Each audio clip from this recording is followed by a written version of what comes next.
નમસ્કાર. Checkpost live Nadiad. સામાજિક કાર્યકર ગૌતમસિંહ સુદાન. જ્યારે કોઈ વ્યક્તિ બીમાર પડે છે, જ્યારે ગંભીર ઓપરેશન હોય છે, ત્યારે માણસ નાસીપાસ થઈ જાય છે, ખૂબ જ તૂટી જાય છે માનસિક રીતે. એ હું હોઉં કે બીજું કોઈ અન્ય હોય કે કોઈ પણ વ્યક્તિ હોય, અન્ય વ્યક્તિ હોય, કોઈ પણ હોય, કોઈ પણ મનુષ્યરૂપી વ્યક્તિ, પ્રાણીઓમાં પણ એવું જોવા મળતું હોય છે. હવે જ્યારે પણ કોઈ વ્યક્તિ આવકનો દાખલો કઢાવવા માટે મામલતદાર કચેરી ગ્રામ્ય અથવા તો સિટીમાં આવતો હોય છે અને એને એકદમ ઇમરજન્સીમાં જરૂરિયાત હોય કે મારે 1 જ કલાકમાં આવકનો દાખલો કે 2 કલાકમાં આવકનો દાખલો જોઈએ છે, કારણ કે મારે જે તે હોસ્પિટલમાં જમા કરાવવાનો છે ફલાણું ઠીકણું. પેશન્ટ દાખલ હોય, બરાબર, દાખલ હોય હોસ્પિટલમાં, એની વાઈફ કે એની દીકરી કે એની વહુ આવકનો દાખલો કઢાવવા આવી હોય, કાં તો એનો છોકરો આવ્યો હોય, કારણ કે આવકનો દાખલો મસ્ટ છે એટલા માટે. તો પછી એ સમયે સામેવાળા કર્મચારીએ, આવકના દાખલા કાઢનારાએ અરજદાર પાસે લાઇટ બિલ છે, રાશન કાર્ડ છે, આધાર કાર્ડ છે. હવે બેંક સ્ટેટમેન્ટ માટે, એક બેંક સ્ટેટમેન્ટના કામ માટે અટકાવી રાખવામાં આવે છે કે તમે આ લઈને આવો તો આવકનો દાખલો કાઢી આપીએ. આ બેંક સ્ટેટમેન્ટવાળું હમણાં જ આ લોકોએ નવું શરૂ કર્યું છે, પણ વાંધો નહીં, જે તે નિયમ હોય તો એ પ્રમાણે જ હેડવું પડે. પરંતુ જ્યારે વાત હોય ઇમરજન્સીની, બેંક સ્ટેટમેન્ટ એટલે કોઈ અરજદાર તમારે ત્યાં આયુષ્યમાન કાર્ડ કઢાવવા માટે શા માટે આવ્યો હોય? એ કોઈ અરબોપતિ કે ખરબોપતિ કે કરોડપતિ હોતો નથી, સામાન્ય નાગરિક હોય, બરાબર છે, અને એમને જરૂરિયાત પડી એટલે આયુષ્યમાન કાર્ડ માં ઓપરેશન કરાવવા માટે એ આવ્યા હોય.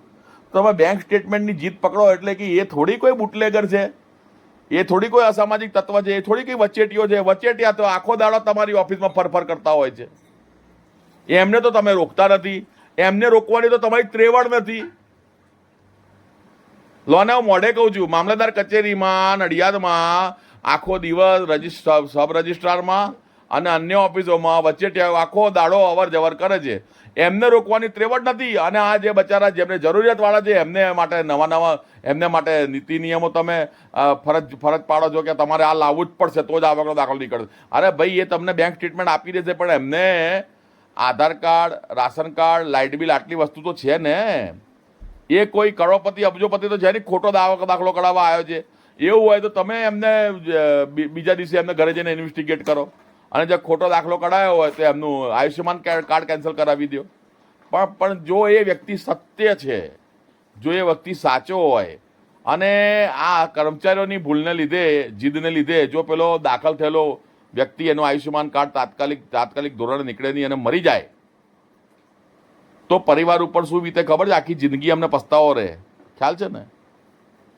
તો આ બાબતે જરૂરથી મહાનગરપાલિકાના કર્મચારીઓ, મામલતદાર કચેરીના કર્મચારીઓ જરૂરથી વિચાર કરે. હોદ્દો મળી ગયો એનો મતલબ એ નથી કે આપણે સર્વે સર્વા. તમે સરકારી રાજ્ય સેવક છો, તમે સરકારી નોકર છો, અને તમને પબ્લિકની સેવા માટે ત્યાં બેસાડવામાં આવેલા છે. નહીં કે તમારું પેલું શું કહેવાય, હોદ્દાનું પેલું રૂઆબ ઝાડવા માટે ત્યાં બેસાડવામાં આવે છે. હોદ્દો તમારો છે, પણ તમે પબ્લિક સર્વન્ટ.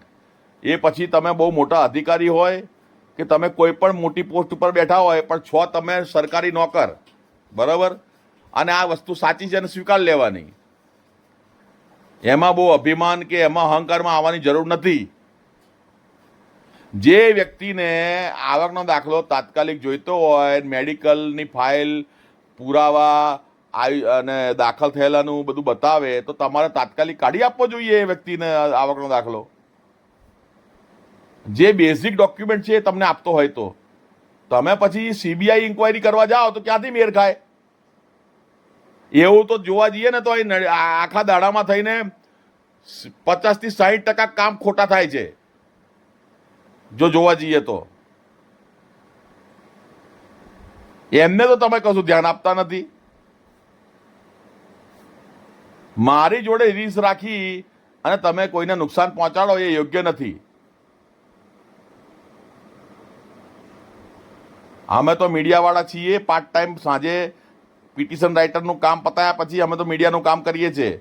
અમે તો જે હશે ને તો બોલીશું, લખીશું. તમને લોકોને ખોટું લાગતું હોય તો ભલે લાગે, બરાબર છે. એમાં પછી તમારે ખોટું નહીં લગાડવાનું કે આ ભાઈ આપણે ત્યાં બેસે છે, તમારે ત્યાં 6 વાગે 10 થી 6 હું પિટિશન રાઇટર, પછી હું 6 વાગ્યા પછી જે ગમે તે કરું, તમારે નહીં જોવાનું હોય કે હું શું કરું છું. હા, હું ઇંગ્લિશ દારૂ વેચતો હોય, જુગારના અડ્ડા ચલાવતો હોઉં, દેશી દારૂની ભઠ્ઠીઓ ચલાવતો હોઉં તો સમજ્યા કે તમને લોકો કહી શકો કે ભાઈ તું તો આવું કામ કરું છું, બેકાર આમ છે તેમ છે. જય હિન્દ, જય ભારત.